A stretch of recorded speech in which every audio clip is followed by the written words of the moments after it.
ఎత్ర ఎత్ర రఘునాథ కీర్తనం తత్ర తత్ర కృతమస్తకాంజలిం బాష్పవారి పరిపూర్ణలోచనం మారుతిం నమతరాక్షసాంతకం. ఎక్కడైనా రామాయణం వినపడితే చాల్ట, రామకథ వినపడితే చాల్ట, రామనామం వినపడితే చాల్ట, స్వామి హనుమ ఏదో ఒక రూపంలో వచ్చి కన్నుల వెంట నీరు కారిపోతుండగా పొంగిపోతూ అందరికన్నా ముందొచ్చి తెలియచ్చు తెలియకపోవచ్చు ప్రాంగణంలో ఎక్కడో ఒక చోట కూర్చుని కథాకాలక్షేపం పూర్తయిపోయిన తర్వాత వెళ్ళలేక వెనక్కి తిరిగి చూస్తూ కన్నుల నీరు కారుస్తూ వెడతారట. ఈశ్వరాంశ సంభూతుడైనటువంటి హనుమ ఎక్కడ పాదం పెట్టారో అక్కడ మంగళం జరిగి తీరుతుంది. ఎక్కడ రామనామం చెప్పారో అక్కడ మంగళం జరిగి తీరుతుంది. ఎక్కడ సీతమ్మ తల్లి యొక్క వైభవం కీర్తింపబడిందో అక్కడ మంగళం జరిగి తీరుతుంది. అంత పరమోత్కృష్టమైనటువంటి రామాయణాన్ని ప్రారంభం చేస్తూ బాలకాండలో ఒక అద్భుతమైనటువంటి శ్లోకంతో ప్రారంభం చేస్తారు మహర్షి. ఆయన అంటారు, తపస్వాధ్యాయ నిరతం తపస్వీ వాగ్విదాంవరం నారదం పరిపప్రచ్చర్ వాల్మీకిర్ మునిపుంగవం. అందులో అంటారు తపస్వాధ్యాయ నిరతం. రామాయణం ప్రారంభం అవుతూ అందులో అంటారు, ఒకరు వేరొకరిని ప్రశ్న వెయ్యవలసినటువంటి సమయం ఆసన్నమైంది. ఎవరిని ప్రశ్న వెయ్యాలి అంటే వాల్మీకి మహర్షి నారద మహర్షిని ప్రశ్న వెయ్యాలి. ఎవరు తపస్వాధ్యాయ నిరతం తపస్వీ వాగ్విదాంవరం నారదం పరిపప్రచ్చర్ వాల్మీకిర్ మునిపుంగవం. నారద మహర్షిని ఉద్దేశించి పరిప్రశ్న వెయ్యడానికి సిద్ధపడుతున్నారట ఎవరు? వాల్మీకి. అసలు ఆ వాల్మీకి అనేటటువంటి మాటే చాలా ఆశ్చర్యకరమైనటువంటి పేరు. ఎందుచేత అంటే మనకి వాల్మీకి మహర్షి గురించి లోకంలో అనేకమైనటువంటి కథలున్నాయి. అసలు వాల్మీకి అంటే పుట్టలోంచి బయటికి వచ్చిన వారు కాబట్టి, వాల్మీకము నుంచి ఉద్భవించినటువంటి వారు కాబట్టి వారికి వాల్మీకి అని పౌరుషనామం వచ్చింది. అసలు వాల్మీకి మహర్షి యొక్క జీవిత వృత్తాంతం ఏమిటి? అసలు ఈ వాల్మీకి ఎవరు? ఈ ప్రశ్న స్కాంద పురాణంలో వేశారు. స్కాంద పురాణంలో వ్యాస భగవానుడు సనత్కుమారుణ్ణి అడిగాడు, వాల్మీకి ఎవరు? ఆది కావ్యమైనటువంటి రామాయణాన్ని రచించగలిగినటువంటి సమర్థత వాల్మీకి మహర్షికి ఎక్కడి నుంచి వచ్చింది, ఎందువల్ల వచ్చింది, నాకు చెప్పవలసింది అని అడిగితే సనత్కుమారుడు చెప్పాడు ఆ రోజున. వాల్మీకి మహర్షి యొక్క అంశ చాలా ఆశ్చర్యకరమైంది. ఎందుచేత అంటే పూర్వం సుమతి కౌశికి అనబడేటటువంటి ఇద్దరు దంపతులు ఉండేవారు. ఆ దంపతులకు అగ్నిశర్మ అనబడేటటువంటి కుమారుడు జన్మించాడు. కానీ ఆ అగ్నిశర్మకి బాల్యంలో తండ్రి గారు వేదాన్ని పఠింపచేస్తే తగినంతగా అబ్బలేదు. సరే, అలాగే తండ్రి గారు కష్టపడి వేదం నేర్పుతున్నారు, ఆ అగ్నిశర్మ ఆ వేదాన్ని నేర్చుకుంటున్నాడు. సాధారణంగా బ్రాహ్మణులు ఆ రోజులలో ఒకరిచ్చేటటువంటి దానము చేత ధర్మము చేత జీవనం చేసేవారు. అది కూడా ఎంతో అవసరం పడితేనే దానం పట్టేవారు, లేకపోతే దానం పట్టేవారు కాదు. అటువంటి స్థితిలో ఆ రాజ్యం అంతా క్షామం వచ్చింది. అసలే క్షామంతో అలమటించిపోతున్నటువంటి రాజ్యంలో దాన ధర్మాలు ఎక్కడి నుంచి జరుగుతాయి? అందుకని దాన ధర్మములు లుప్తమైపోతున్నాయని అగ్నిశర్మ తన భార్యని తల్లిదండ్రులైనటువంటి సుమతి కౌశికిని తీసుకుని అరణ్యంలోకి ప్రవేశించి అక్కడ ఒక వటకుటీరాన్ని నిర్మించుకుని అక్కడ దొరికినటువంటి కందమూలాలు తేనె మొదలైనవి తెచ్చుకుని జీవనం గడుపుతున్నాడు. కానీ వేదం తగినంతగా నేర్చుకున్నవాడు కాకపోవడం చేత, సాత్వికమైనటువంటి ప్రవృత్తి లోపించడం చేత ఆ అరణ్యంలో తిరిగేటటువంటి దారి దొంగలతో స్నేహం కుదిరింది. వారితో స్నేహం చేశాడు. వచ్చిపోయేటటువంటి వారినందరినీ వేధించి వారి దగ్గర ఉన్నటువంటి సొమ్ముని అపహరించడానికి అలవాటు పడ్డాడు. ఆయన ఒకనాడు అదృష్టం అటుగా మహర్షులు వెళ్ళిపోతుంటే ఆ మహర్షుల దగ్గరికి వచ్చి, వాళ్ళ దగ్గర ఏముంటాయి మహర్షుల దగ్గర? వాళ్ళు కట్టుకున్నటువంటి వస్త్రాలు, చేతిలో ఉన్నటువంటి బ్రహ్మదండం కమండలం అవి ఉన్నాయి. దొంగవాడికి ఏది దొరికినా లాభమే కదా, అదేం కష్టపడి సంపాదించాలి కనుకనా. అందుకని మీ దగ్గర ఉన్నటువంటి ఈ వల్కములు, ఆ బ్రహ్మదండము మొదలైనటువంటివన్నీ కింద పెట్టండి, లేకపోతే మీ ప్రాణాలు తీసేస్తానని. అంటే అత్రి మహర్షి అన్నారు, ఏమయ్యా దేనికోసం ఇంత కష్టపడి ఇతరుల యొక్క ప్రాణములను కూడా తీసి నువ్వు ఈ సంపాదన ఇలా సంపాదిస్తున్నావు అని అడిగారు. ఆయన అన్నాడు, నా పొట్ట పోసుకోవడానికి, నన్ను నమ్ముకున్నటువంటి నా భార్యా బిడ్డలు తల్లిదండ్రుల యొక్క పొట్ట పోషించడానికి అన్నాడు. నీ పొట్ట పోసుకోవడానికి, నీ వారి పొట్ట పోసుకోవడానికి ఇంతకన్నా వేరొక వృత్తి నీకు దొరకలేదా?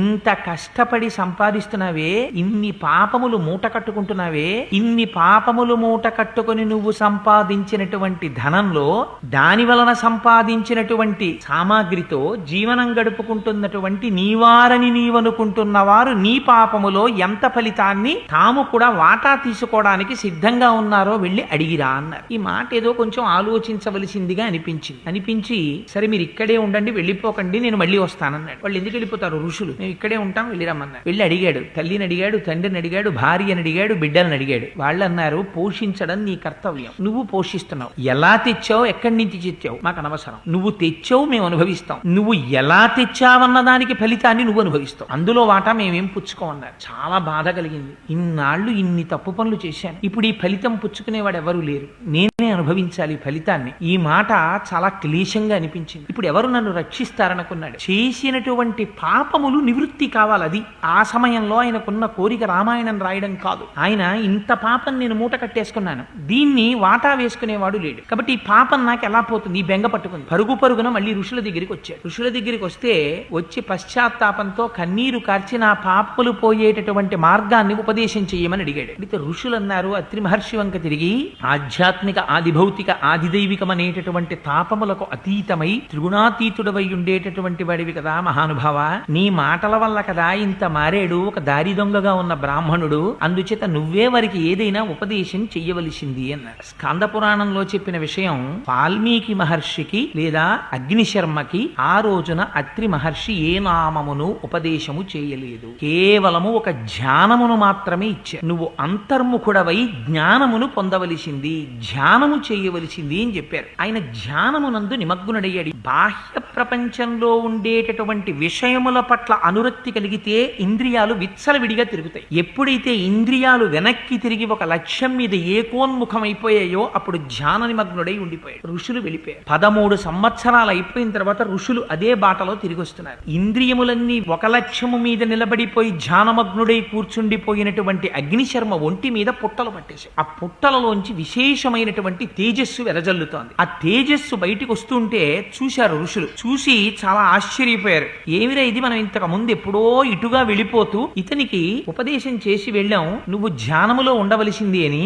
ఆ వ్యక్తే ఇందులో ఉన్నాడు. ఇవాళ ఎటువంటి స్థితిని పొందాడంటే అసలు బాహ్య ప్రపంచంతో సంబంధం లేదు, అంతగా ఇంద్రియాలన్నీ ఏకోన్ముఖం అయిపోయాయి. కేవలం ఒక లక్ష్య సిద్ధి కోసమని బయట పుట్టలు పట్టినా తెలియనటువంటి స్థితిలో ఉన్నాడు అని వాళ్ళు ఆశ్చర్యపోయి ఋషులు అందులో ఉన్నటువంటి వ్యక్తిని పిలిచారు. వాళ్ళు ఏమని, వాల్మీకి రితితే నామా భువిఖ్యాతం భవిష్యతి అన్నారు. ఇక మీదట మేము చెప్పినటువంటి ధ్యానమునందు మగ్నుడవై మీద పట్టినటువంటి పుట్టలను కూడా గుర్తెరగక ధ్యానము చేసిన వాడివి కనుక నిన్ను వాల్మీకి అని పిలుస్తారు, నువ్వు పుట్టలోంచి పైకి రా అని పిలిచారు. ఇది పౌరుషనామమే. అందుకని వాల్మీకి స్వతసిద్ధమైన పేరు కాదు, ఆయన పేరు అగ్నిశర్మ. ఆయన భారద్వాజ గోత్రీకుడు, సద్బ్రాహ్మణుడు. ఆ పుట్టలోంచి బయటికి వచ్చాడు. వచ్చిన తరువాత ఋషులందరికీ పాదాలకి నమస్కారం చేశాడు. నన్ను ఏం చెయ్యమంటారని అడిగారు. అడిగితే నువ్వు ఉత్తరాభిముఖుడవై వెళ్లి భగవద్ధ్యానం చేయమన్నారు. ఆయన కుశస్థలీ మధాగమ్య సమారాధ్య మహేశ్వరం అన్నారు. కుశస్థలి అనబడేటటువంటి ప్రదేశానికి వెళ్లి విశేషంగా పరమశివుణ్ణి ఆరాధన చేశాడు. పరమశివ ఆరాధన చేస్తే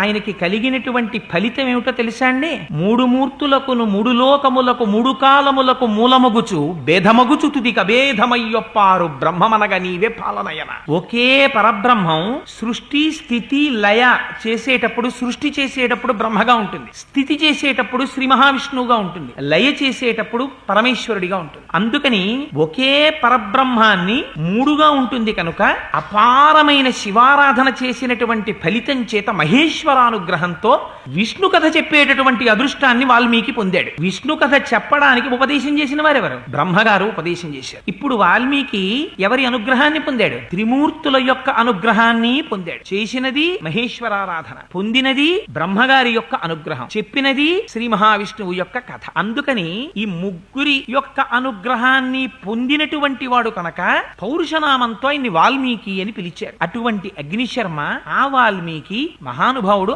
ఆయన రామాయణాన్ని రచించవలసినటువంటి సమయం ఆసన్నమైతే బాలకాండలో మొట్టమొదటి శ్లోకాన్ని రచించారు. ఏమని? తపస్వాధ్యాయ నిరతం తపస్వీ వాగ్విదాంవరం నారదం పరిపప్రచ్చర్ వాల్మీకిర్ మునిపుంగవం. తపస్వి అయినటువంటి వాల్మీకి, తపస్సు స్వాధ్యాయ నిరతుడైనటువంటి వాడు, ముని అయినటువంటి వాడు, గొప్ప వాగ్విదాంవరుడైనటువంటి నారద మహర్షిని పరిప్రశ్న చేశాను.